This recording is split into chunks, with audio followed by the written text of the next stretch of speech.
Welcome to episode 258 of FBI Retired Case File Review with Jerry Williams. I'm a retired agent on a mission to show you who the FBI is and what the FBI does through my award-winning books, blog, and podcast case reviews with former colleagues. In this episode, we get to speak to Special Agent Cerena Coughlin, an FBI Applicant Coordinator and recruiter for the Philadelphia Division, and Special Agent Cassandra Winkel, a Philadelphia First Office agent and recent Quantico graduate.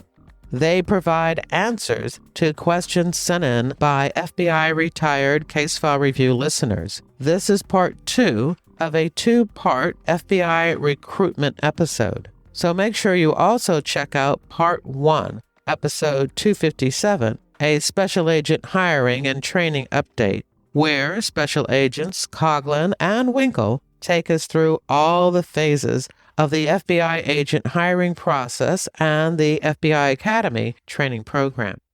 During this Q&A episode, they answer more than 40 questions. So to make it easier for you to find their responses, I've listed in the show notes on my website, jerrywilliams.com, audio timestamps. There's a link for the show notes in your podcast app's description of this episode. If you're listening to these recruitment episodes because you're interested in joining the FBI, I wish you much success on your FBI journey. If you're listening just because you want to learn more about the Bureau, I want to thank you for your support of the FBI. Now here's the show. I want to welcome my guest to this question and answer session. We have Special Agent Cerena Coughlin, our very, very favorite applicant coordinator out of the Philadelphia Division. And we also have Special Agent Cassandra Winkel, who is a recent graduate of the FBI Academy. I put a call out to listeners for their personal questions about the application process and Quantico. And so I have a long list here in the show notes for this episode on my website. I'll break down the questions and put a time stamp so that you can go to the answer for the particular question. Are you ready for the questions? I'm ready. I am too. Let's go. Okay. All right. We did mention during the regular episode that teachers are a good candidate for the agent position. I have a question here from Fanning, who wants to know if a kindergarten teacher would be somebody that would fit the agent profile. Yes. So I think I mentioned in that episode that that's actually my favorite group to recruit from. So 100% a kindergarten teacher. I usually use the middle school teacher as my model of someone that would make a fantastic agent. It's a fantastic background for being a special agent, because when you look at what we are recruiting for, someone that is an excellent communicator, that can be flexible and adaptable in various circumstances. Even though it's not one of our core competencies, what I stress to my candidates all the time is someone that has compassion and empathy. When you look at all of those different elements, I can't think of someone that would be better prepared by their profession than a teacher. So it's an excellent way to come into the FBI as an agent. This next question we did answer in the recruiting and training episode. It was about the misuse of prescription medication. Can we go over that again? Yes. So we are going to look at each person individually, but I can give you a blanket idea. As we mentioned during that episode, the policy has changed recently. So the latest drug policy is 1 year marijuana usage, 10 years other drugs, and prescription drugs that were not prescribed to you fall into another category entirely, depending on the purpose for use. If you used it for the reason that it is generally prescribed for, that might be a 1 year. If you use it for other purposes, that might be a 3 year. But again, we're going to be looking at each person as a whole person. That's actually what we call the whole person concept or the whole person approach. So each individual is going to be looked at in a slightly different way, but that's the basic breakdown. You stressed before that being truthful is the most important thing about this, because it's all going to come out at the end when they take the polygraph examination if they're not truthful about this at the very beginning of the process. Absolutely. And I've heard everything. No one is going to be embarrassed to discuss this with me because they think it's something I haven't heard before. So at the meet and greet stage, which is fairly early in the process, that's a great place to have that conversation so that we can be sure we get that out of the way well before you get to the polygraph stage. All right. And I kept the name of that person off because it was a personal question. But this next question is coming from Tyler. Tyler asked about that first assignment. And so Tyler wants to know, what's the possibility of him returning to the office where he was recruited? For instance, if he applied for the Tampa office, is there any chance that he's going to be assigned to the Tampa office once he becomes an agent? So in the past, we had a blanket policy that there was only one office you were guaranteed not to get, and that was the office that you processed out of. The only exceptions were those very large offices, such as Los Angeles, New York, which is how I ended up going home to Los Angeles, which was the office that I processed out of. There is no longer that blanket policy. So that was a policy that was in place from Hoover's era. It went away as an official policy a few years ago. However, we do not see a lot of people returning to that office of origin. There are certain circumstances. Generally, it's going to involve a hardship for that candidate that they can return to that processing office, but it does not happen often. All right. Next question from Tyler is anyone permitted to be in your government-issued vehicle, such as your spouse or your children? No. That's a really easy question to answer. So you have to be an authorized individual, and generally that's going to mean an FBI employee. There are exceptions. Obviously, if you're transporting a prisoner, that's somebody that's going to be able to be in the vehicle. It could be a representative from another government agency. It all comes down to the way that the insurance policies work. And so, no, you would not be able to have a family member unless they're an FBI employee, which is the case in my household. You would not be able to have a family member in your bureau car. Next question. Is it true that the application process takes about a year? That is the average that we give people. It is taking a little longer at the moment. I've seen that it's taking closer to 16 to 18 months from the time of the application being submitted until you report to Quantico, but that can vary. So the average should be about a year, but there will be times that it could be a little bit longer. And Tyler's last question. How do you find out who the applicant coordinator is for your local office? And what type of questions are appropriate to ask the applicant coordinator prior to you actually applying and submitting your application for the FBI position? Oh, this is such a good question. More for the second part than the first part, because the first part, it's very simple for me to give you an answer. You go to FBIJOBS.gov and you click on the Find a Recruiter button. For the most part, you're not going to be interacting much with the applicant coordinator until you have officially applied. The applicant coordinator usually takes the ball from the recruiter and then runs with it once that application is in place. There are exceptions if it's a field office such as Philadelphia, where I fulfill both of those positions. The second part, what would be appropriate to discuss with the applicant coordinator in advance of putting in your application? I would say anything except what you can glean from FBIJOBS.gov. I would highly encourage anyone out there that is interested in being a special agent or in the FBI in general, any position in the Bureau, to spend some time doing their research first at FBIJOBS.gov. And that's simply because the recruiters are very busy. And if we keep getting the same questions every single time, we're just not going to have enough time to reach everybody. So what I will usually recommend if somebody sends me a more generic question, I will answer that question and then I refer them to FBIJOBS.gov to continue their research and then to come back to me when they have questions that are specific to their situation. I experience that all the time too, because again, I get lots of emails and questions, and it is kind of frustrating to get an email from somebody asking, what are the qualifications to be a special agent? I want to tell them jokingly, you've already failed because you haven't done your research. And it is. I think it is an indication of how serious someone is that they take it upon themselves to get the answers to those basic questions before reaching out to others for information. I think this is specific to the FBI and maybe government positions, because I can't imagine if you're interested in being a school teacher that the first thing that you do to figure out how to be a school teacher is to reach out to a school.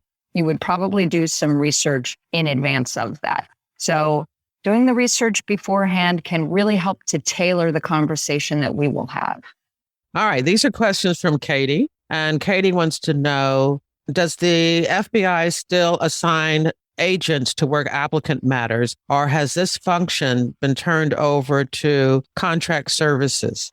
Great question. That is definitely going to vary by field office, as some, especially the larger ones, have an entire applicant squad. So that's what I experienced in the LA field office. And it was a fantastic first assignment. It got me used to flipping my creds, to introducing myself as a special agent to a broad variety of people, especially people that I wouldn't have an interaction with right off of the bat, such as federal judges. And it also got me comfortable speaking to people as an agent, which is a whole different way of interacting sometimes. Here in Philadelphia, for example, we have new agents help by conducting our personnel security interviews, our PSIs, which is an important early step in your background check, where we verify all of the information submitted on that form that we ask you to submit that accounts for your entire life, the SF-86. The PSI and that form become the basis for your polygraph examination and your entire background check. That's also a great early practice for digging further into someone's answers, making sure they're being completely honest, and just representing yourself as an agent. Because I have FBI training, I'm looking at the questions that are coming from Katie, and I suspect that Katie is either a former or retired agent or FBI employee, because there's some excellent questions here. This next one is about diversity in the FBI. What she wants to know is if there is an FBI division or office at headquarters that's responsible for tracking and analyzing the number of women and minority agents, and whether or not there have been any changes in those diversity statistics over the last 3 or 5 years. Yes, I think we have an insider here asking these questions. Our Human Resources Division keeps track of those numbers. Those numbers are being continuously evaluated, and we have had an improvement across the board in the last 3 to 5 years, with the exception of Asian applicants. And that's something that we really need to focus on bureau-wide for recruiting, because the United States has had a really ugly surge in hate crimes towards the Asian community in the last couple of years. And the reason that we need to have diversity in the agent ranks is our mission is to protect the American people. And if we do not adequately reflect the customers that we are servicing, we are not going to be as effective in this job. I will say for female applicants, the goal 5 years ago was in the mid 20% range, and that 5 years ago was difficult to achieve. For the last couple of years, the goal has moved to 40%, and we've been very close to that. I've averaged around 37% back and forth the past 2 years. And I know that that's pretty much bureau-wide, and some offices have achieved that 40% goal, which means that the future of the FBI is going to look very different.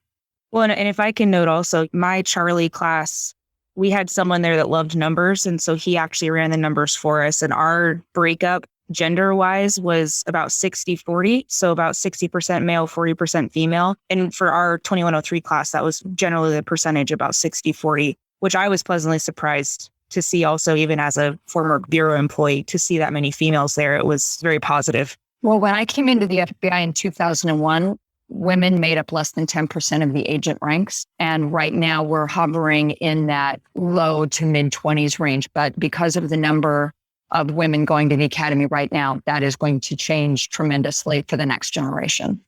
Wow, chills. I mean, absolute chills went through my body when I heard that, because, of course, when I came in decades ago, that percentage was about 5%, between 5 and 6% of the agents were women. And as we celebrate the 50th anniversary of women agents this year in July, that just makes my heart just so proud that we are seeing that increase in women applying for the FBI. Now, if we can do that same thing for minorities, then we've really, really reached some wonderful goals.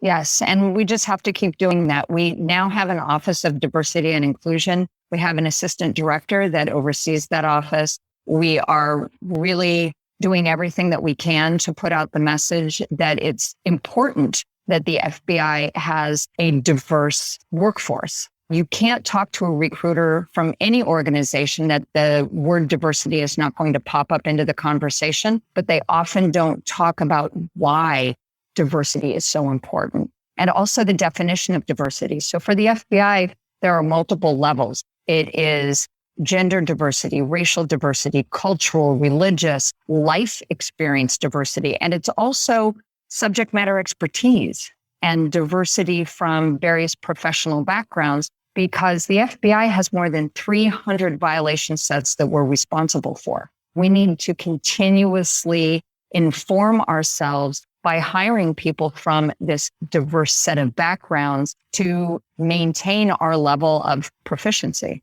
The next question from Katie is just about applications. She wanted to know if they were all electronically and online, or can you mail in or drop off a paper application? Not anymore. So it is 100% online. It's available at FBIJOBS.gov. And I recommend that people go to that website well in advance to putting in their application, learn more about all of the steps of the process that you are going to be a part of, and also to see if there might be another job that you aren't aware of that could be a better fit for you. Not everyone is cut out to be a special agent, but they might want to assist the FBI in another capacity. And we mentioned during the last episode that we set up a new applicant portal during COVID, the first several months, when our in-person interaction by necessity became more limited. And it's still a work in progress, but this portal is now allowing applicants to look at their status and to sign up for the next step of their process 24/7, all from the convenience of sitting in their living room on their sofa. Very nice. It's good to see that we've moved into into that electronic digital opportunity. The last two questions from Katie are related to, again, diversity and inclusion. She wants to know what changes have been made to the FBI's formal recruitment process over the years in order to attract more women and minorities. And are there still hurdles as a recruiter that you're encountering when you reach out to those communities? The second part of her question is, what kind of a future do you envision for special agents who are women and minorities? I think I can take both of those questions and combine them into one answer because they relate very well. And it is certainly something that keeps me up at night trying to figure out how to do this more effectively. One of the things we've been doing is actively trying to build relationships with the HBCUs, the historically Black colleges and universities, in every office's territory. And we've become much better at using all of the excellent relationships that are already established within various communities by each office's community outreach programs. So we have had a much more effective integration between recruitment and the community outreach efforts of each field office. Our marketing has become more targeted, and we're paying more attention to where our target audience is depending on its online time.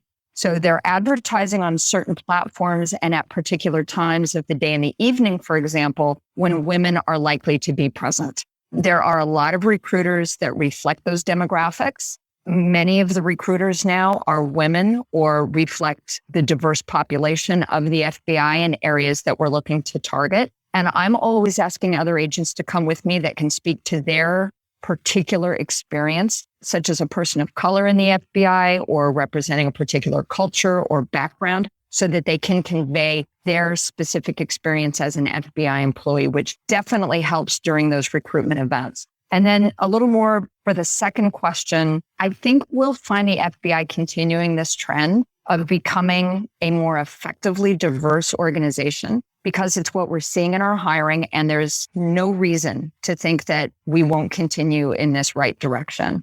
As I mentioned, we have that assistant director overseeing the diversity and inclusion program. We are putting, so to speak, our money where our mouth is. And it is so incredibly important that we continue in this direction for those reasons that I listed earlier. That does mean that we are going to be encountering hurdles and roadblocks. So to give you an example, I was having lunch with a group of faculty and administrators at one of the HBCUs in my territory. And one of the professors asked me, how can I tell my students that the FBI would be a good workplace when the Bureau has a pretty poor track record in the 1960s related to investigations into civil rights leaders? And my response, which I 100% believe in, is that the best way to affect change that you want to see is to become a part of the organization you want to see changed. It is important for multiple reasons that the FBI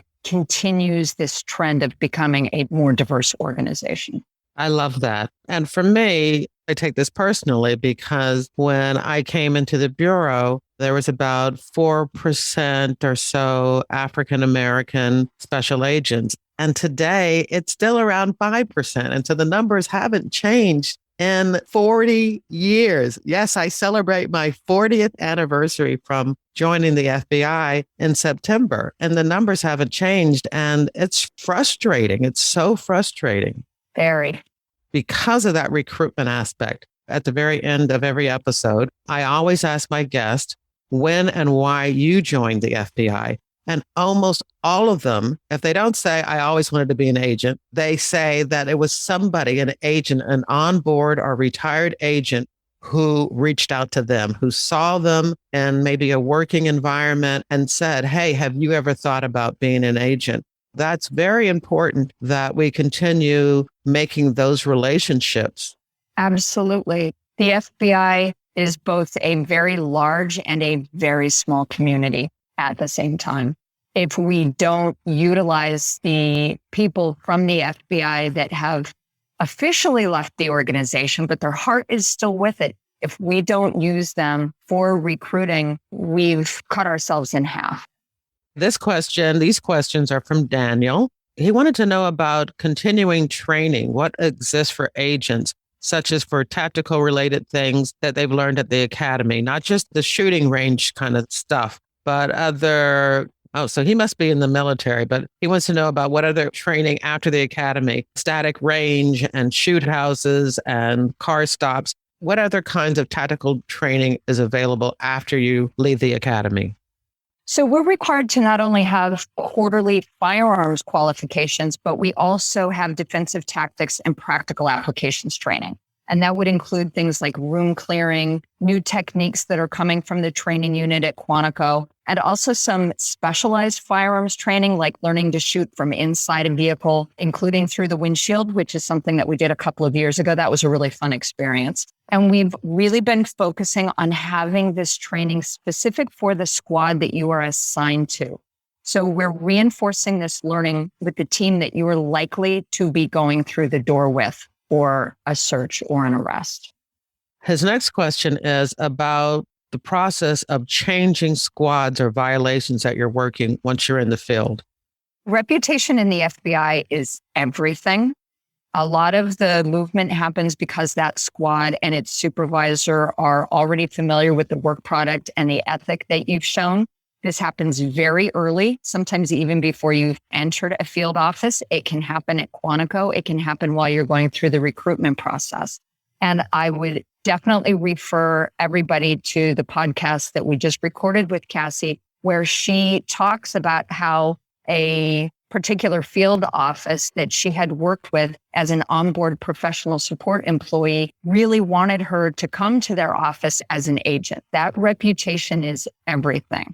And that very much sets the stage for your ability to move to different squads and violation sets.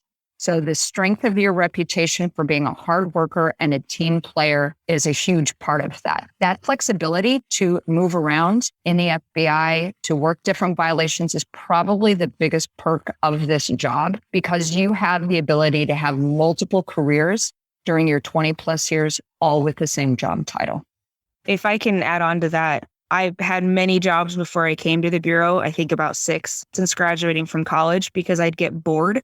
So this job has definitely allowed me to stay within the grand umbrella of the FBI, but I've been able to do so many different things just by virtue of being in the right place at the right time when something comes up, but also raising my hand for anything that came my way. And that was always my philosophy coming into the Bureau as someone who had never worked in government, was my hand was permanently raised. You may not do always the most fun things, but you will build a reputation of someone that's willing to do the work, regardless of what the work is. And I learned probably some of the best experiences from those that I had no idea what I was volunteering for. So that's definitely my plug. Build your reputation, put your hand up, and learn anything you could possibly learn, no matter what work is given to you. And Cassie, just so you know, I am going to patent that have your hand permanently raised phrase, and I will be using that. Fantastic. Yeah, great answer. And Cassie, I'm going to ask you a question because I think people are curious. How old were you when you became an agent? My official EOD, like I said, was April 11th, 2021. And at that time, I had just turned 32. So right around that average age that Cerena had mentioned of about 31. But definitely there was agents in my class that were 26 and there was agents in my class that were 37. So there was a wide range, but definitely the majority of us were kind of around that like 29 to 32 range. So yeah, right around the early 30s. You have to be able to report to Quantico the day before your 37th birthday. And that's because you must have 20 years of service in before you reach the mandatory retirement age of 57. And that's not just the FBI, that's all federal law enforcement across the board.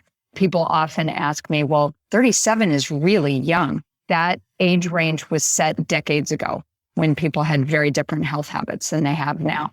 And I am hoping in the future it would take an act of Congress to change it, but I am hoping that they change that age range so that we're able to get people in at a later age. This next question from Daniel really came up because he listens to the podcast episodes and he hears about the agents working wild hours during an investigation and some of that time spent away from home negatively impacting family relationships and some even ending, unfortunately, in divorce. So he wants to know about the work-life balance. And is that possible? So that's the number one thing that I am stressing when I go out and speak to people, because they get the Hollywood version of being an agent and they think that they have to choose. I can either be an FBI agent or I can have a family. It very much depends on what you're working in terms of the number of hours that you are purely dedicating to the FBI. But I don't care what violation set you're working. That doesn't mean that you cannot have a good family work-life balance. We are required to work an average of 50 hours a week.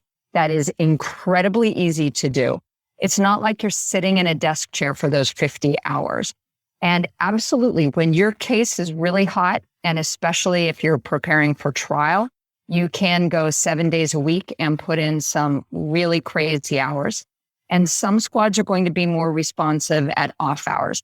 Crimes against children, drugs and gangs, for example. But the Bureau is actually an incredibly family-friendly organization. And when you need to take that time to spend with family, it's not generally the Bureau telling you not to. We tend to hire very type A personalities. And I would argue that someone that found their home life ruined by work probably would have had the same experience with any organization. So it is definitely a non-office hours type of a job. But from speaking to friends outside of the FBI that have positions in the private sector, I have a much better family work-life balance than they do. And what about you, Cassie?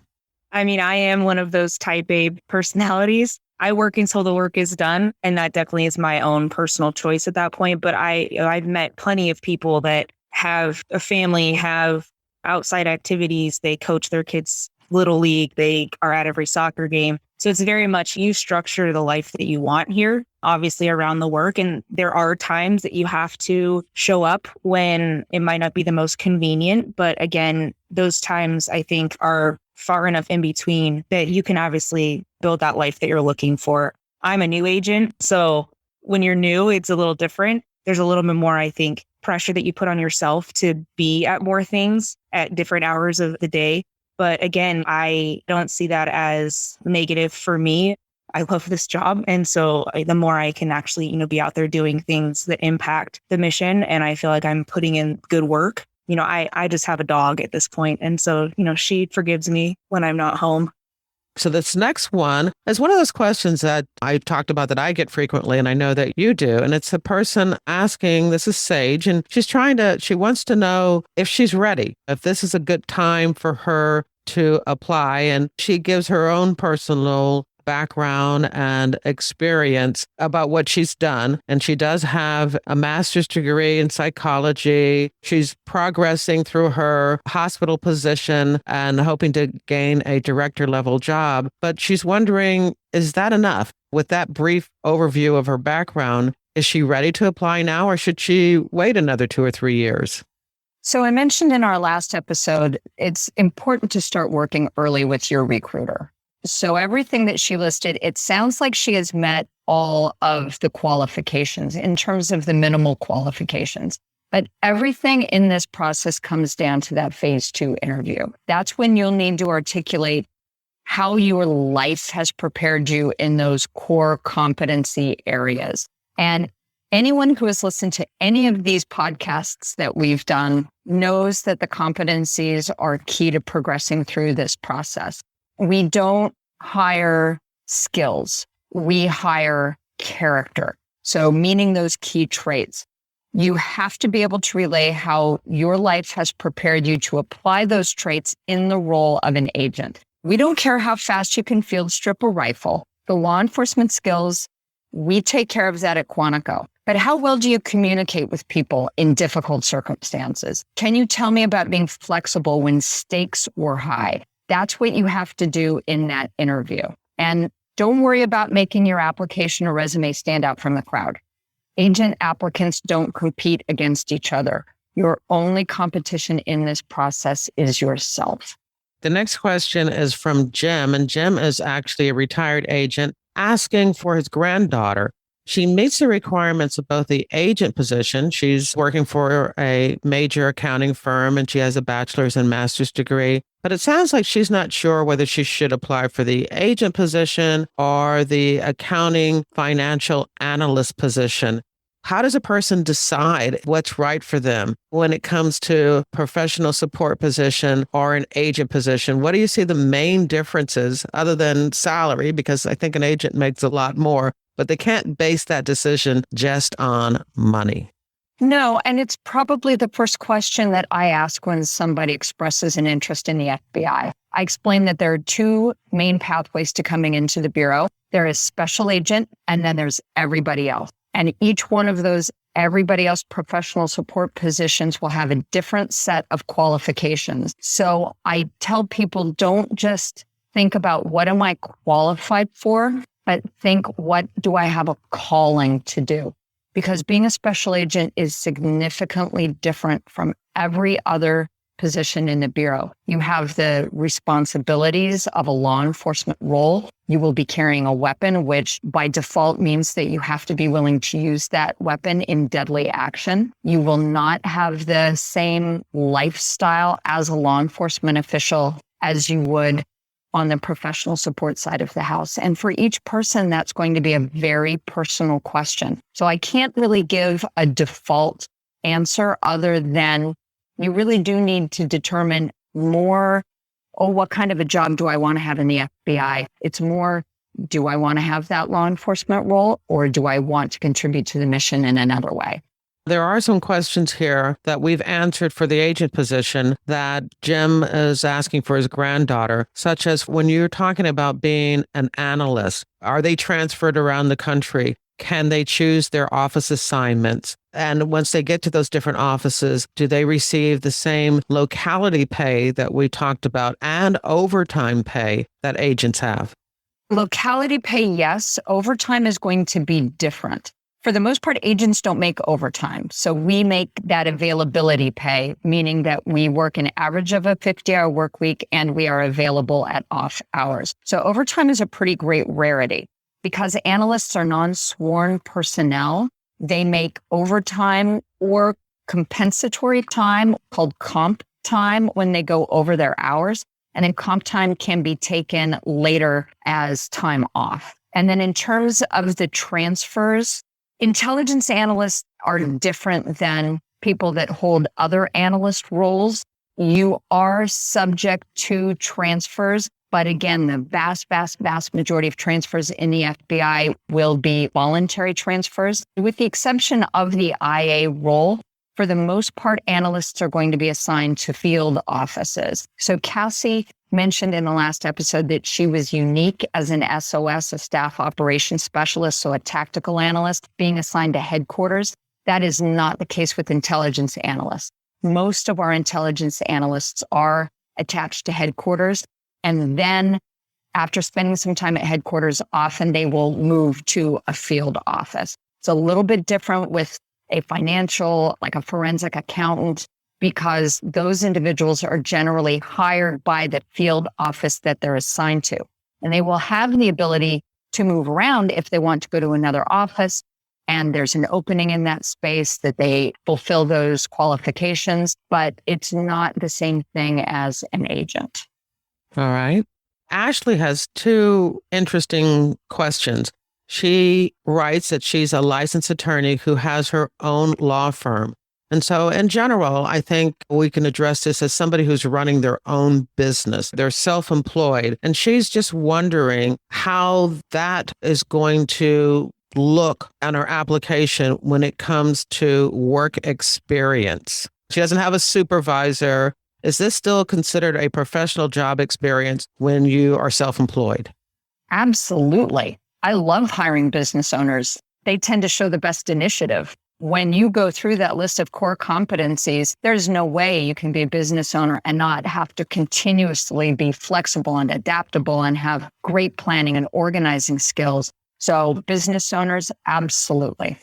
Ashley's second question is the fact that she is married to someone that's in the Navy. She's wondering if there's any consideration when you become an agent and you are being transferred to a field office that allows you to be able to be near your spouse if they can't move with you.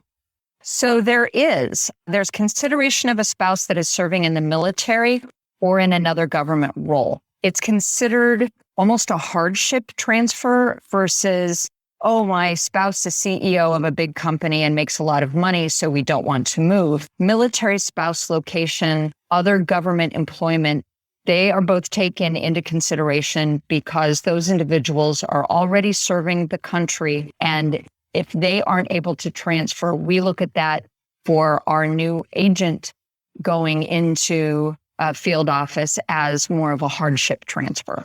All right. So this next question, I think because she has a unique name and the question is really personal, but I think could be an answer that a number of people are looking for. I'm just going to call her MK. Her question is, will a criminal history, having been arrested for maybe something like a DUI or shoplifting, will that keep you from becoming an agent? So not necessarily. The only automatic disqualifier is if you were convicted of a felony. So just like with the drug policy, we have both hard line parts of the policy, and then we also look at the individual as the whole person. So we would look at when that incident occurred, what were the circumstances surrounding that incident, did an arrest take place but a conviction did not, and what was the level of that conviction. The only thing that I can say as a blanket policy is that having a felony conviction will definitely keep you from being able to join not just the ranks of special agent, but the FBI as a whole. All right. This next question is from Kara. And what she wanted to know is if there's like a special field of study or experience that the Bureau is looking for that might give her an edge in being competitive as a special agent. That is one of the top 3 questions I am asked as a recruiter. And it goes back to a lot of the misconceptions that people have about the Bureau, especially regarding who we hire and what makes someone the best possible candidate. So I always recommend that students select a major that they have a passion and a drive to excel in, and not to try and tailor their collegiate experience to entering the FBI someday. It's the same advice I'd give for selecting a career following graduation.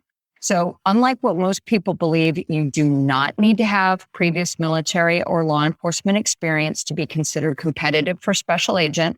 And you also need to keep in mind that agents actually make up a minority of the FBI's entire workforce. So while agent is a role most people are familiar with because of popular media, there are a wealth of opportunities in the FBI for people of varied backgrounds or interests. And we, in any position, look for a diverse set of subject matter expertise. So I avoid directing someone toward only one path just in the hopes of becoming an FBI employee or an agent down the line.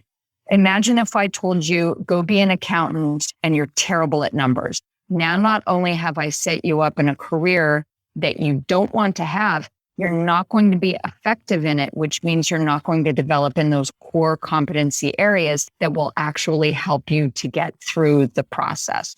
But all of that being said, we are always actively looking for cyber, legal, and accounting subject matter experts because they can work flexibly in so many violation sets that we have. But that is not going to compensate for not having the strength in those core competencies. The most important thing is that you pursue something you have a passion for and a drive to succeed in, because that will allow you to develop in those areas. This next question is from Bree, and she is asking about the intelligence analyst position and when that application is open for people to apply. So what's funny is it just opened on March 30th. So very recently, and as of last night, it looks like it has closed again.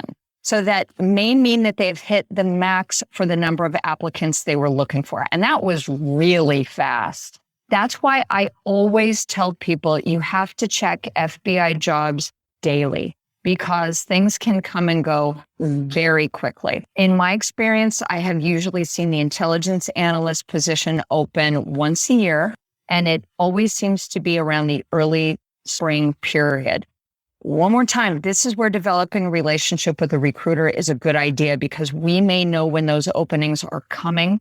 We might know at least a little bit in advance. And please remember also that there are hundreds of job roles and titles out there, and you should see if something else could be an even better fit. And that's where spending some time just looking around the job search area is useful, because there might be a role out there that catches your eye that you don't even know is in existence.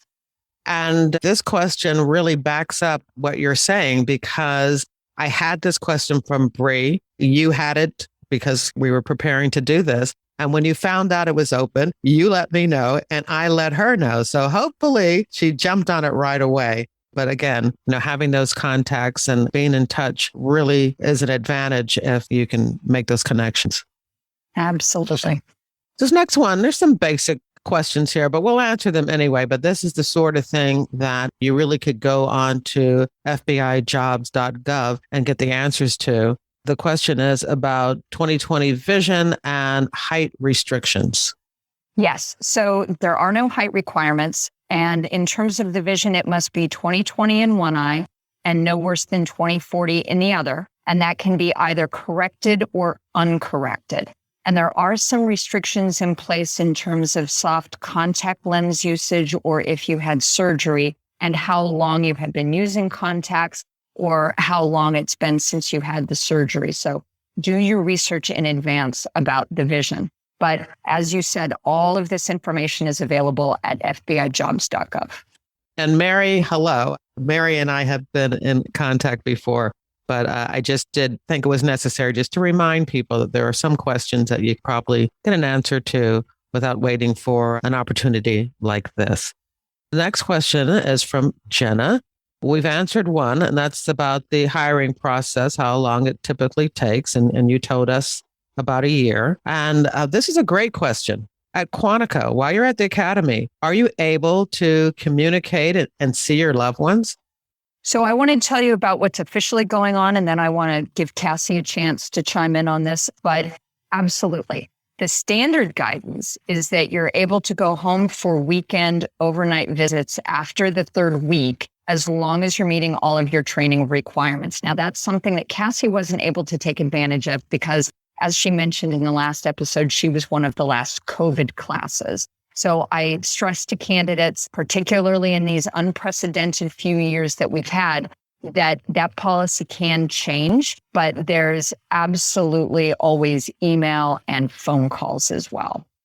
Yeah, actually, my class, like I said, was the end of the really harsh restrictions of COVID. So on our orders night in May, they allowed us to go to a 50-mile radius, but we couldn't stay overnight anywhere. So that allowed us at least to leave the base, which was really important for mental health and just to get away from training and the stresses in the environment and to build better relationships with your classmates. I lived close enough that I was actually able to go home and every once in a while would take that opportunity. But yeah, definitely there's evenings, there's times that you aren't studying. So being able to contact your family absolutely is a possibility. During the day, not so much because it's very distracting to have your phone with you. But I know there was plenty of parents that were there that had young children. And, at lunchtime, they would call home every day or they would call in the morning before breakfast. So it's very flexible enough that you can keep in contact with your family, and highly recommended that you do. So you have that tether kind of to the outside world and you're not just living in that Quantico bubble. When I was in training, there were a number of agents that actually had their families move to the area. Is that recommended? I think that goes to what Cassie said in terms of distraction.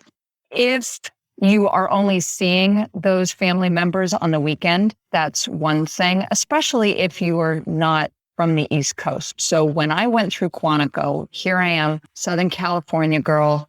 My entire family, my whole friend circle was on the other side of the country. So I did rely very much on the friendships that I formed while I was at Quantico. I had a wonderful field counselor, bless him and bless his wife, that opened up their home to us for Thanksgiving.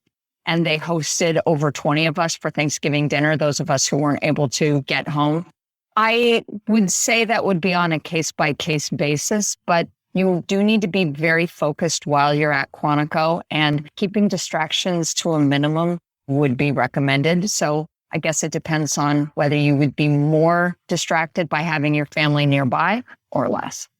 So for me, I think if you have to find a positive of the COVID classes, you're quote unquote forced, but by policy, they wanted you to stay on base. And I think that our classes that had to go through that experience had better friendships with those that we were in class with because we were stuck together. I think you're forced to learn even more how to deal with people you may not get along with as well, which is definitely something you're going to have to do in the Bureau as a job. But you also then build these deeper relationships with people that, if I was running home every weekend, I wouldn't have had that opportunity and that time spent together and that shared experience. And again, studying and talking through the different concepts. I think I'm very fortunate that I came in at the end of COVID because I think those of us that were close enough to go home, I ended up just stopped going home because I enjoyed being on campus with my friends more. So again, it's a case by case basis, of course, but I know for people that had family where they would go home, they said it was very challenging to want to come back then because you're going home and seeing your family and then you have to say goodbye every weekend. So it's almost easier to say goodbye once, focus on what you need to do for the few months that you're there, and then return back to your family ready to take the next step. I love that answer. It's just another option and kind of giving people permission to dedicate themselves to learning this job if that's a possibility for them.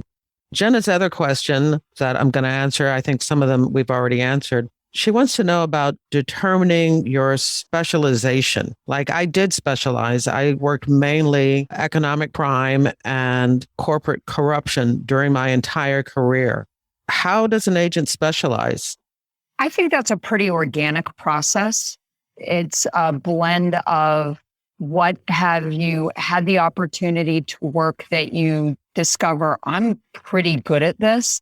And I've mentioned several times the importance of a reputation in the FBI, and you will develop a reputation very quickly for being, that's the go-to person that you want to ask.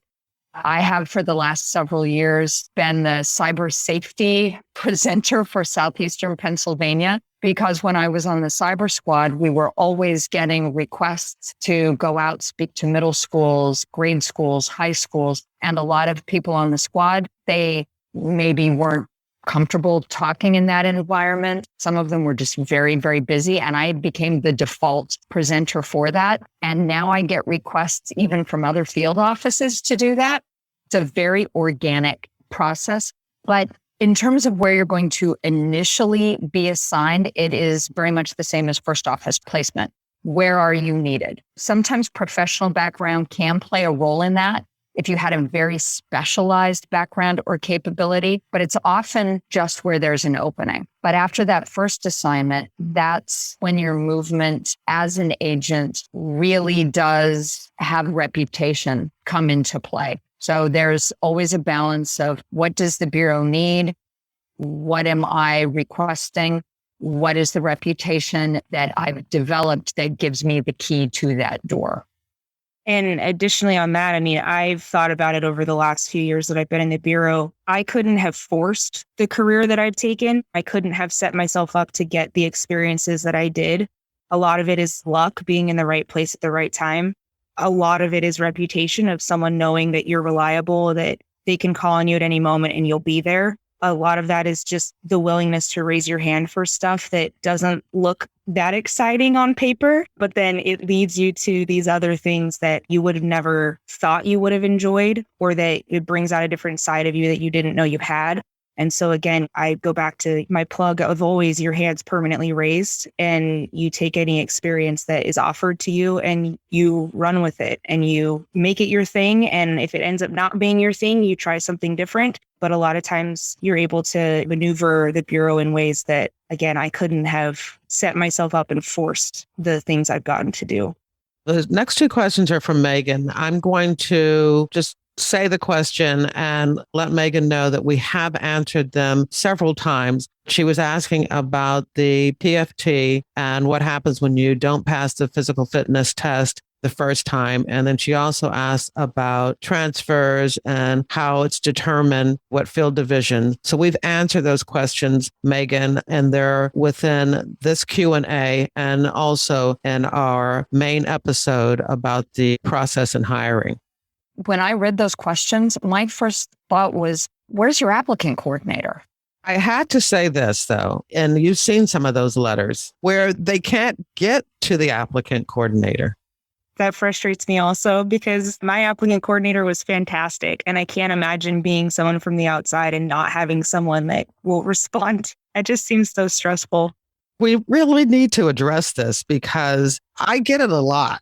The Bureau is really busy now. Everybody's very busy. Each office is different. Every agent is different. What if you've been trying to contact your applicant coordinator, but unfortunately, and I hate to say this, they haven't responded? I can vouch 100% for the busyness of the applicant coordinators and recruiters across the FBI. We are very busy people. I regularly tell folks, don't call me because I'm often not in the office. Please shoot me an email. And even then, sometimes it takes a while for me to get back to someone. I don't mind getting another email a week later that refers back to the first one. And the person will very politely say, I don't know if you had a chance to see my last email, but, and then you see what it is that they originally sent. I don't mind that at all. In point of fact, it's the opposite. And I will usually respond to that person, I'm so sorry. I'm so sorry that I missed this. And at least then I have a chance to answer the question that they have. If for some reason that doesn't work. Just about every field office is also going to have a staffing unit that might, depending on the size of the field office, be only a couple of people. But then it might be worth the phone call just to give them a heads up and very politely say, I've had a hard time getting a hold of someone to answer this question. Is there any way that I can speak to someone? It's usually just that people are very busy. All right. This question is from Rachel. She asked about, as a new agent trainee, is there something that you could do that will help you face unknown challenges and experiences? This is a great question. I always tell candidates to keep their heads down and their chins up. And it's been really cool to have those same people come back to me now as new agents and say how much that advice helped. And what I mean by that is always be respectful, work your hardest at everything, give it 110% at all time. It's exactly what Kelsey said. Have that hand permanently raised. That includes at Quantico. And realize at the same time what an amazing opportunity this is.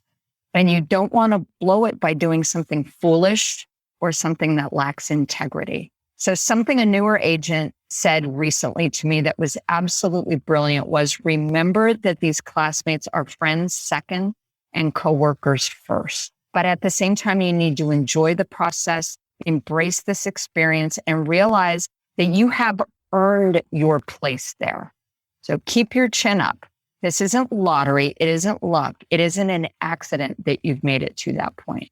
Yeah, and I would absolutely second that. I mean, help people when you're there, as much as keep your head down and work. I would also put on top of that of don't be afraid to ask for help and don't be afraid to offer help. You see someone in the crowd that looks a little distant, go talk to them because they might be afraid to ask for help. And you can be the person that kind of gives them that confidence to ask for extra guidance or ask for more training or whatever it might be. And then hope that someone will do the same for you if you're having a tough time. But everyone's there.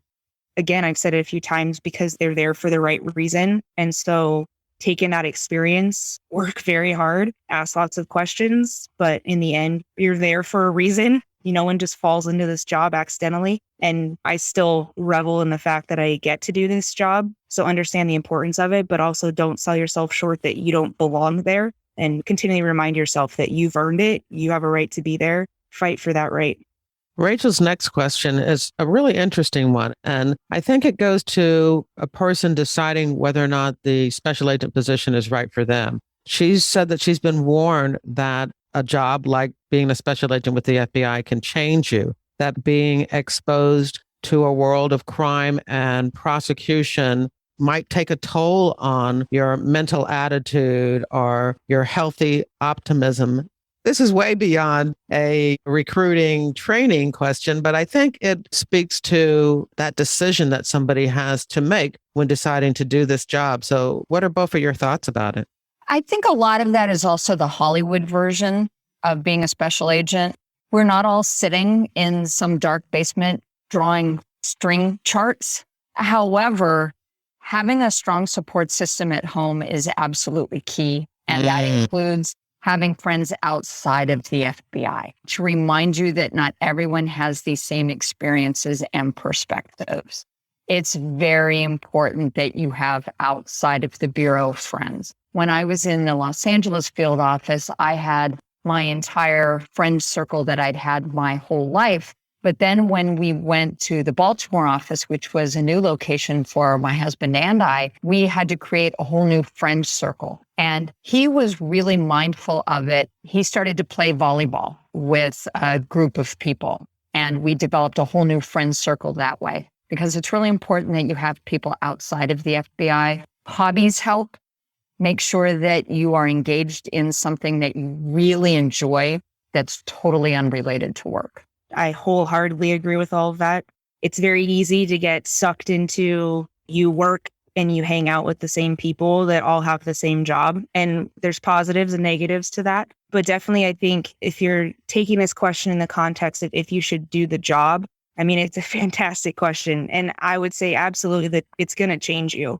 But what you have to decide for yourself is if that change is positive for you personally, and it is a very personal choice, because in order to do this job, I think you have to become a different version of yourself. I think we've said it a few times and maybe hinted around the bush a little bit, but it's not just a job. It's part of who you are as a person. And I think it's hard to deny that once you actually get the opportunity to do these things, you realize that this was in you all along. Again, like I said, it absolutely will change you. You can focus on all of the negative things you may see, but the positive things that I've experienced at the Bureau and the people I've met far outweigh any of the negatives along the way. And so I think keeping that optimism and really focusing on what is good about this job and about this, I would call it a calling, a vocation, if you will. And then again, like Cerena said, the more tangible of having people outside the Bureau that support you, that want to hear what you're doing to the extent that you can talk about what you do, and who know you as the person that you are and respect you as the person that you are and give you that outlet to not have to think about work 100% of the time. Those are kind of the two sides of the coin. You do need the outside people to support you, but you can focus on all the bad things. But I choose to try to focus on the positive as much as I possibly can. So just one thing to add, I had a high school student ask me once, and it was the best question. How do you leave the job at the office? And it really made me think, because you don't. Being an FBI agent is who you are, but having this position gives you the opportunity to have the impact that you need to have. It's very much like Cassie said, it's not a job. It's not even a career. It's a calling. And to some extent, people either know that they have it or they don't. And it is going to change you, but it's also what I tell students when I'm talking about cyber safety. Just knowing that there's a tiger outside of your door ready to pounce on you when you walk out, your awareness of that tiger being there doesn't impact whether the tiger is there. Wouldn't you rather be informed? And it's the same kind of thing when you're being exposed to the worst possible side that humanity has to offer through some of the cases that we work. Our awareness of it doesn't change the fact that it's there. But the FBI gives us an opportunity to have a positive impact on making those bad situations better. Just to relate this back, I was with the Bureau for 26 years, and then I took a job for 7 years with SEPTA. And one of the things that I had to really wrap my head around is 5 o'clock, because the employees had every right to look at the clock and at 5 o'clock, pack up their stuff and leave. And I had the hardest time, especially as a boss, to watch them walk out the door, because as FBI agents and employees, we never looked at the clock. You left when the job was done, or you had somewhere else to go, but it did not resolve around the clock changing to 5. Mm-hmm. Yeah, definitely. Or when someone kicked you out and said, you need to go home. That's another way. Yeah. I need to close down the office. Please leave. And it's funny that you would say that, Cassie, because what I tell people all the time is you're far more likely to have a supervisor look over your shoulder and say, why are you still here? Yes. And where were you this morning? Absolutely. Because we just don't hire people to be agents that need that kind of regulation. No, definitely not. And I think that's an important point to make also is, when people ask about the number of hours you work, there's two sides of that. There always is going to be work. So you're never going to be done, because that's not our mission. It's an ongoing thing. But you also have to know yourself that there's a time to stop and there's a time to go do something else. And that's a balance that you have to reach personally, that I'll be honest, I'm not great at that, because I want to do the work and that gives me a lot of personal satisfaction. But yeah, there are times that you owe it to yourself and honestly to the work that you go take a break and do something different and remind yourself that there is a world out there that you should be a part of. I'm so glad that we're honest about this, because if it scares some people away, that's a good thing. Yeah, absolutely. And at 50 hours is intimidating to a lot of people, but it's so easy. It's so easy to put in 50 hours. Oh, yeah, definitely. Well, I will admit, and I'm sure you all have done this too, but a lot of the work that I did as far as writing up my 302s, I did at home. I didn't have time during the day to do them. That's the type of commitment we're talking about. And if that sounds like too big of a commitment for you, then this might not be the job for you. No one's asking you. Let me be clear. No one is asking you to do that, but it just becomes ingrained in you to put in the time. That's why the question about a business owner was such a great question, because as a case agent, you are to some extent your own business owner. There's no one looking over your shoulder telling you, you have to do this, you have to do that. It's on you. You are your own boss. The supervisor, I've said time and time again, that person is there to make sure that you have all of the resources that you need and to keep headquarters from breathing down your back. At the end of the day, you are your own boss as an agent. Yeah, that's actually how I describe it when people ask me about what it's like.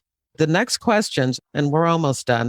If you are still here listening to this episode, then we know that this is something that you really, really want to do. So we appreciate you sticking around and listening to this entire thing. The next question, I think, is just perfect for what we just said. And it's from Rusty. And he talks about being a military officer, transitioning to become an agent. And he wanted to talk about family life and about whether or not he would be able to coach his kids' Little League team. Is that possible? And does the FBI respect Sundays for church? So I just had a general information meet and greet session last week. And I mentioned at some point about how involved all of my sons are in baseball, and that my husband, who is an avid Jerry Williams listener, hello, Brian, that my husband is a coach and has been for all three of our sons. And when it came time for the Q&A, he had the biggest grin on his face when he said, I wasn't sure before I came in if this was the right job for me. But after listening to your experience as a parent, I know that this is going to be a great fit. We are a very family-friendly organization. Just as Cassie and I have said multiple times, there will be times you're going to be swamped. You might miss some games. You might have some weekends that you're working. You might have to work some holidays. But for the most part, we have more flexibility when it comes to balancing that family work life than an organization where their bottom line is just about making money for the clients. My sons, I guarantee, would say we are more involved in their lives than they would like us to be. But as I said before, several friends from the private sector have told me I have a much better work-family balance.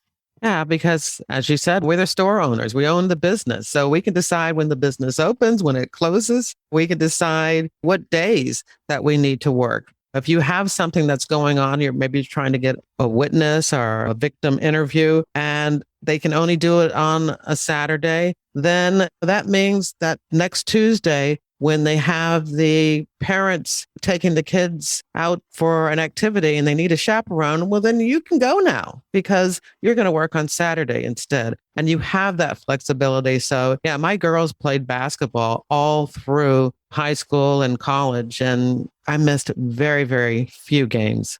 Yes, actually, Greg Branch, my predecessor for this position in Philadelphia, when he retired, his family was present. And they were telling the story about another agent that when he retired, that the biggest compliment that his son paid was he never missed one of my games. And unless you're in the FBI, you don't understand how that could be possible. And it is very much because you do regulate your own time. And Cassie, I'm sure you are right now, especially as a brand new agent. I work a lot of evenings and a lot of weekends. But then that gives me the ability to take my son to lacrosse practice. I hope our previous conversation about how much time that we want to give to the job, you can see how we can balance that with how that allows us to take the time to do the family things that we want to do. People would be absolutely shocked at the autonomy that an agent has, especially if you're not working on a task force. But task force, there's still some flexibility about when and where you're going to be on a particular day. And you're able to make those arrangements so that you can be all the places that you need to be most of the time. Yes, and I think the FBI also recognizes they're going to have a much more effective agent if that agent is balancing their home life effectively. You can't have someone going 24/7, 365, all FBI all the time.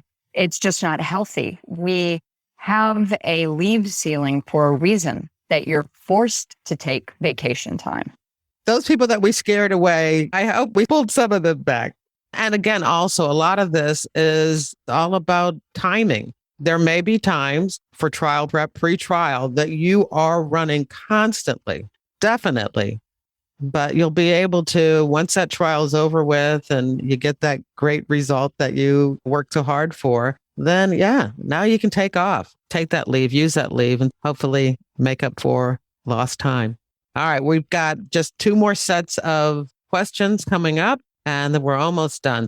These questions are from Tom. Some of them we've answered before. He talks about the drug policy and the use of the polygraph. And I'm going to ask Tom to refer back to those answers in the first episode and this Q&A session. But he does ask about tattoos, whether tattoos are allowed. They may need to be covered up depending on the subject matter. That's particularly true while you're at Quantico, where it's pretty strict. However, seeing an agent with tattoos is not unusual at all in the field. I have worked with agents that are fully sleeved. Yeah, I actually think, and I don't know if I'm of the majority opinion, but a lot of the people you're going to be working with in the public have tattoos. I have tattoos myself, so it gives me an instant way to connect with someone. Hey, tell me about your tattoos. No one gets something on themselves permanent just for fun. And if you did, I'm sure it's a great story. I'd love to hear it. For the most part, tattoos mean something to people. It's always been a way for me to show that, hey, I'm a person also. I have tattoos. Let's talk about them. And it can calm people down sometimes. That's been my experience so far. Is it's given me something that I can instantly build rapport with people that I sit down with. And then they're more relaxed and I can ask the questions that aren't as fun. I'm glad you said that because I'm from a generation where only people had tattoos. They've been in the Navy or they've been in jail. But now all of my kids have tattoos. My son has tattoos where you can't imagine that there would be tattoos there. It's a generational thing. And I'm glad to hear that the Bureau has some flexibility there too. Tom's other question was about the graduation rate. You spent all this money having somebody go through the application process and they get to Quantico. How many people flunk out? What's the graduation rate? I couldn't get an exact figure, but anecdotally, I can tell you it is very, very high. Candidates go through so much to get to Quantico. We've pretty much weeded out most that won't be successful with their training. And our retention rate, the last I checked, was still extremely high. We've always been able to say it was 1% or less for special agents. Cassie, I don't know how your class was. Yeah, so this will just be an anecdote, but for my class, we actually lost the most that they've had for a while, and that was 6 for various reasons. We lost a few in the very beginning because they didn't want to do the 2-week quarantine, which I absolutely understand. And then there was a few that didn't do well in tests or performed poorly on the range or in a tactical situation. And so they were dismissed for that.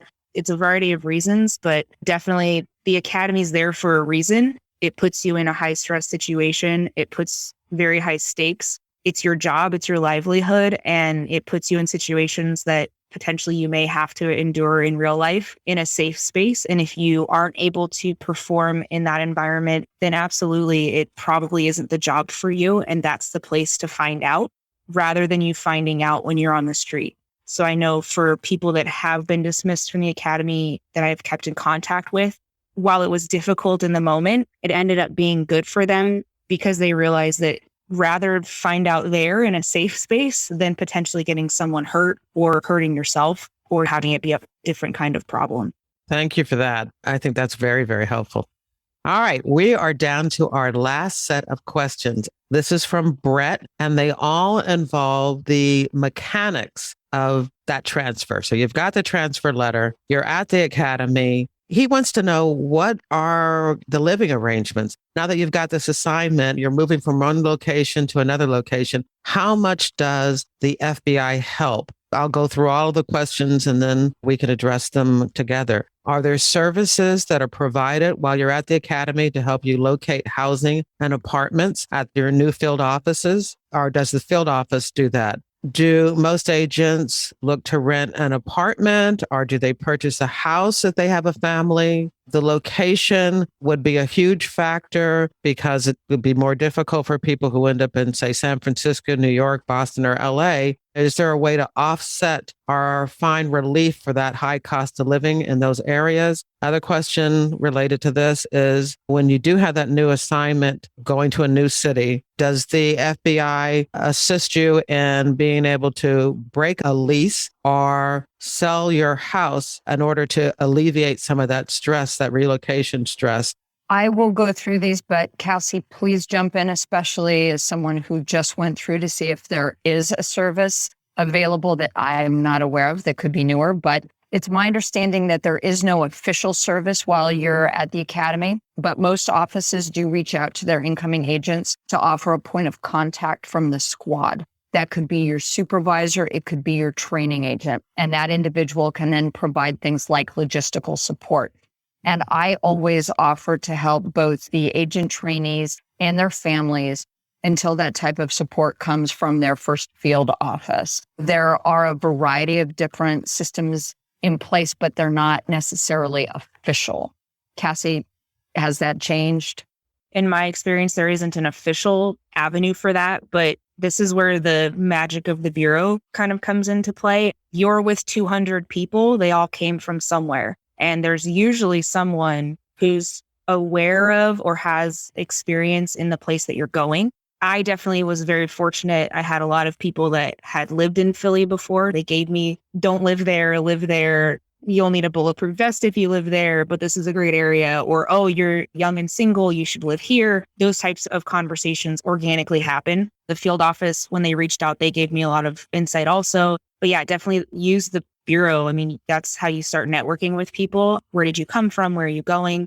And I actually had people in my own class that went and looked at apartments for me, or knew someone in Philly that could go look at an apartment for me. That's where you kind of start learning those unknown benefits that the Bureau kind of offers by virtue of everyone being from somewhere else. So yeah, nothing official, but I don't think anybody had problems finding housing because there was someone there that could help facilitate that. And that leads really well into that next question about, do most agents rent an apartment or do they purchase a house? Part of this is more of a personal recommendation.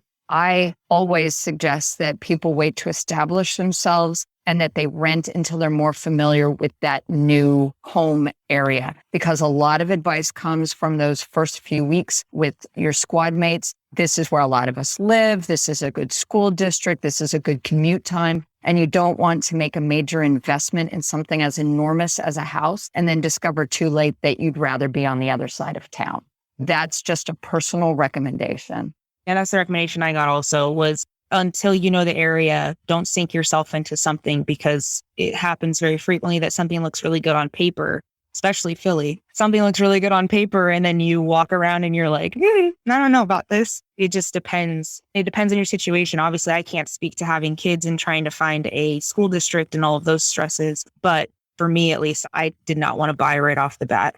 I also wanted to bring up the fact that just because you got a transfer to a particular division doesn't mean that you're not then going to be assigned to one of the resident agencies. And I've seen that happen a lot of times where you're getting an assignment, say to Philadelphia, and then maybe a few months later, they need somebody in Scranton, and now you're in Scranton. You're still in Philadelphia, but you're no longer in headquarters city. So find out about plans that they have for you in that office also before you settle down and purchase a home.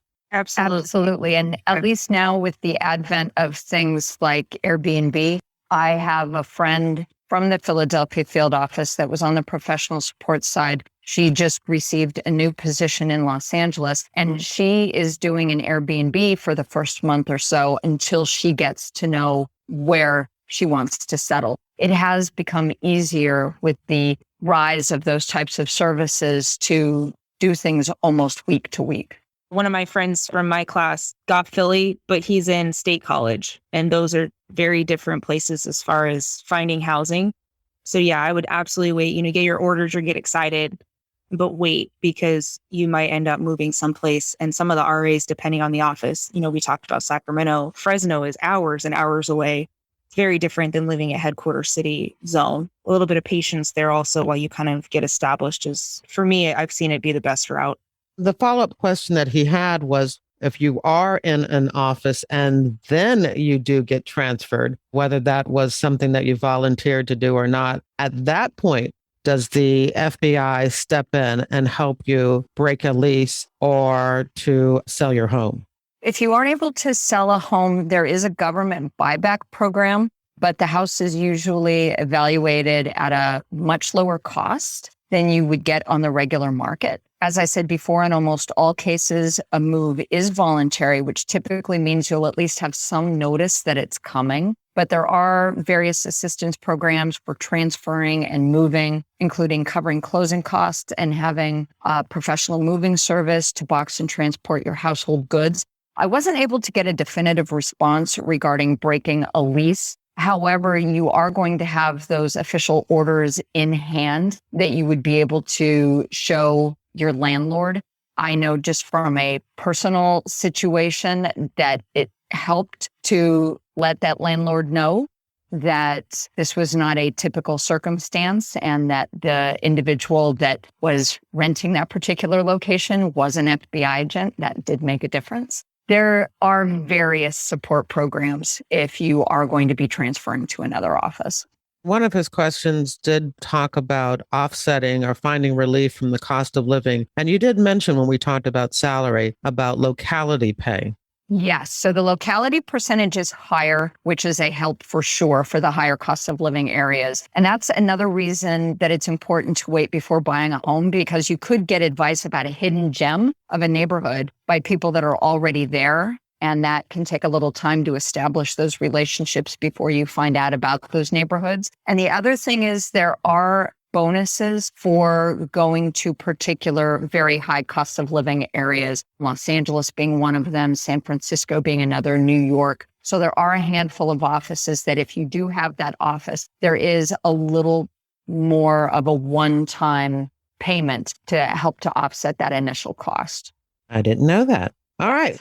We are actually at the very last question, which I think is perfect. So thank you, Brett, for giving me this question. And for some reason, it ends up being the very last one. And he's wondering if we could provide a kind of first week or month look at what a new agent goes through when she or he first arrives at that very first FBI office. And I think being able to kind of give a general picture would be a great way to sum up this recruiting, hiring, training Q&A. Well, I can start out with a general overview, and then we are blessed to have Cassie right here that can tell us what her experience was like. It is going to vary quite a bit by the size of the office.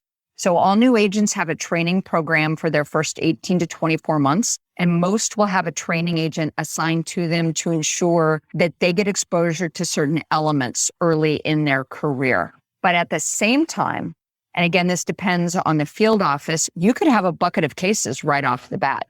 Just because you are a brand new agent or a probationary agent, that doesn't mean that you wouldn't have the same duties and responsibilities of an agent that has 20 years in. In Los Angeles, for example, all new agents were assigned to the applicant squad. That was the case when I went through. In Philadelphia, as a new agent, you're often assigned to a specialized surveillance group, which really helps you get to know the geography and the territory of your assignment. But all new agents will be exposed to certain experiences that the FBI wants to ensure you get early in your career. So it does vary very much on kind of the first office you go to. Like I said, I came in with a class. We keep in contact. We still have our group chat where we share our various experiences as we showed up at our offices. Definitely, for me, your first week is a blur, and that's the best way to describe it. I probably met 30 people and I still couldn't tell you any of their names because I don't remember who I met because there's just so much running through your head. You just left Quantico. It was this bubble of safety with you and all your friends. Nothing could touch you because you're training. It's safe. And then you're out into the world. Here you go. Here's your gun. Here's your badge. Go be an FBI agent. And so you show up and you're excited. You want to be the best agent ever. And then you're just meeting everyone. And Philly's a decent sized office. I think it's number 7 or 8 as far as the largest offices. I probably met 30 people. Couldn't tell you most of their names. I've obviously built relationships with them now because most of them were on my squad or people that I ended up doing work for later. But you're meeting everyone, you're getting adjusted, you're figuring out how to navigate your office because maybe this is just Philly, but we're remodeling. So it's been Harry Potter's Hogwarts for me, where on one day I go to this place to get what I need, but then now that squad's moved. So trying to figure out how to navigate just the physical space that you're in and figuring out who your points of contact are for various things. It's a whirlwind for the first week. And honestly, for the first month, I told all of my friends around month 2, it was really just buckle up and just hold on. Try to retain what you can, ask lots of questions, but survive. In the meantime, you're also moving to a brand new city and trying to get acclimated to that environment as well. All of that's kind of swirling. But I am incredibly fortunate at Philly that we have one of the best agent coordinators, and she's like our shepherd. She basically helps us get connected to different people, different squads that need help. She sends out canvases. There's an arrest this day. There's a search this day. You're meeting other new agents. And again, I think this is Philly, but there's about 50 or so new agents in Philly. That's 50 people that are going through the same thing that I'm going through. And that shared experience alone, I've built some of the best friendships I've ever had in my life. We all live in downtown Philly together, and then we go into a house together, and I know that these people have my back. You're juggling all of these things. There's a lot going on. Taking the time to kind of stop, breathe, soak it all in, and try to retain what you can. And honestly, being okay with saying, I don't remember. I know you said that to me a week ago, but I don't remember. Can you show me again? I've never had someone tell me no. They're always willing to help you. The first week, the first month, and I'm about 6 or 7 months in now. And there's still days and weeks where, I laugh and say, wait, that was on Monday. That feels like 3 years ago at this point because you've done so much in that interim. It's unique to everybody in the office that they go to. I think Philly is the absolute perfect place for me, given the number of new agents and just the feel for being a new agent there and how busy that office is. And again, just me being able to get connected to the right people to help them on their stuff. It's made the time fly by. I can't believe I'm already at basically a year. It's been wild, but it's been really good experience and good fun also. What about work-wise and work assignments? I'm always telling people that the reason we hire people and really a second career opportunity is because when you get to your squad, there are going to be cases probably waiting there for you for the person who just transferred off the squad, are cases that were in the supervisor's inbox that he was waiting for someone new to come in to assign him to. So there's work for you to do. Why don't you tell us a little bit about that? Yeah, I mean, that depends on the violation you go to, of course, also. I work on the national security side of the house, so it's not as reactionary as far as the work that we do. We're more of a proactive type of squad. There's leads coming in. Cerena mentioned, I believe, in the last episode, you're doing PSIs, those personal security interviews. There's leads from the White House that are coming out. Every time they appoint someone in a White House position, you need to go do background checks. And so if someone had resided in your area of responsibility or AOR, you're going out interviewing to confirm that person's assertions that they worked at this place or they knew this person. There's plenty of work to do. You show up and you're off and running. And then on top of that, getting connected to these other squads that are very busy, typically more on the criminal side, different warrants, arrests, searches, prisoner transport. I think my second day in Philly, I transported a witness. I didn't know how to do that, but basically I was Uber. I figured it out and I had a conversation with her and her mom, and it was a great experience. I got connected to an agent, and then he's led me to these other opportunities because I helped him out on this thing. So it kind of just organically happens as far as the work, but definitely I know some of my friends went to RAs in Philly and they walked in and they already had 5 cases. That's a different level of work, a different amount of experience than that they're having to hit the ground and run. I'm kind of learning more of the nuance of my threat and my violation. And Jerry, I would like to add, that's the reason why when I have a 23-year-old, a 24-year-old candidate that comes to me and they at first are disappointed when I tell them, you should spend a little more time in the oven. You need to have a little more life experience before we want to really put you into this process. It's exactly for that reason that Cassie just explained. From the very first day, you represent the FBI as an agent. This isn't something that we are going to be able to give you at Quantico. This is something that you have to enter on duty with. You need to have that flexibility. You need to have those interpersonal abilities. You have to be someone that takes initiative. I love that phrase, Cassie, that keeps their hand raised. That's the type of person that's going to thrive in this environment. And it's really difficult to have that confidence at a very young age. You do need to have just more time on this planet often. And I don't want that to be discouraging at all to candidates. If anything, I think they should look at it, because I've had so many that said, oh, I thought I was running out of time at 25. No, instead, think of all of the wonderful things that the world is offering to make you more effective as a good agent candidate. And then in turn, a year later after you've applied, a special agent. And to piggyback off of that, when you mentioned the confidence, right?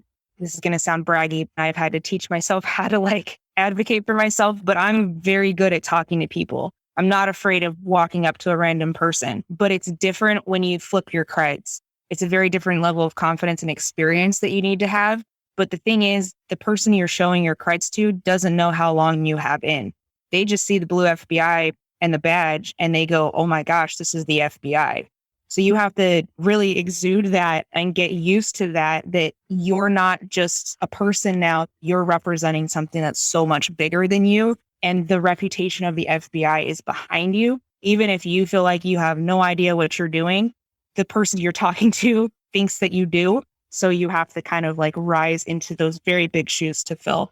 I'd be remiss to say you are assigned a training agent. So you're not just left out in the wind to fail, obviously. There's someone there and your squad will help you. And I've been fortunate. I have other agent friends who you can pitch ideas off of that will go on these things with you. So it's not just you by yourself trying to figure out the world and take on the world. But yeah, I think that's just an important point to make also. That confidence comes. I'm a year in and I'm still working on it because it is very different. The act of flipping your creds over to someone is a very unique experience. Must be just the most incredible thing to do, to show them your badge and say, FBI. Oh yeah. The first time I did it, Jerry, I'm not even going to lie. I heard myself say it and then I kind of stopped and I was like, wait, was that me saying that? It was a very weird, and I've worked for the FBI for years, so it wasn't like it was a new thing, but to flip your creds and say, I'm Special Agent Cassandra Winkel, I need to talk to you about something. It's a very weird experience. Very exciting. It'll shock you a little bit the first time. And it's funny now, being 21 years in, and I'm starting to think about all of the things that I will miss when the time comes for me to retire. I have to say that's up there toward the top of the list. It's going to be very hard to not be able to introduce myself ever again as special agent.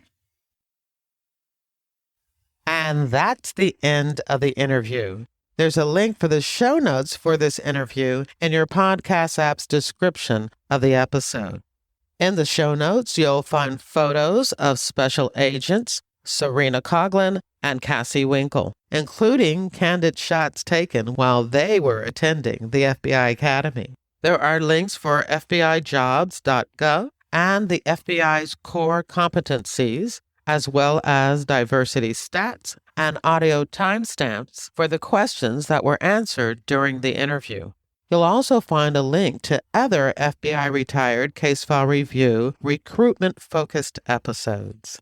I hope you enjoyed the interview and that you'll share it with your friends, family, and associates. You can show me just how much you liked it by buying me a coffee. There's a link in your podcast app's description of this episode, or you can visit jerrywilliams.com and tap on the little coffee cup icon in the bottom right-hand corner of my website. Don't forget to follow FBI Retired Case File Review on your favorite podcast app. Now, this podcast is all about true crime, but if you're also interested in crime fiction, once a month via my reader team email, I keep you up to date on the FBI and books, TV, and movies. When you join my reader team, you get access to my FBI reading resource, a colorful list of more than 70 books about the FBI written by FBI agents who have been guests on this podcast. There's nonfiction, crime fiction, true crime, and memoirs. You'll also get my FBI reality checklist, where I debunk 20 cliches about the FBI and receive news about what I'm up to and about my FBI nonfiction and crime fiction books. I want to thank you for listening to the very end. I hope you come back for another episode of FBI Retired Case File Review with Jerry Williams. Thank you.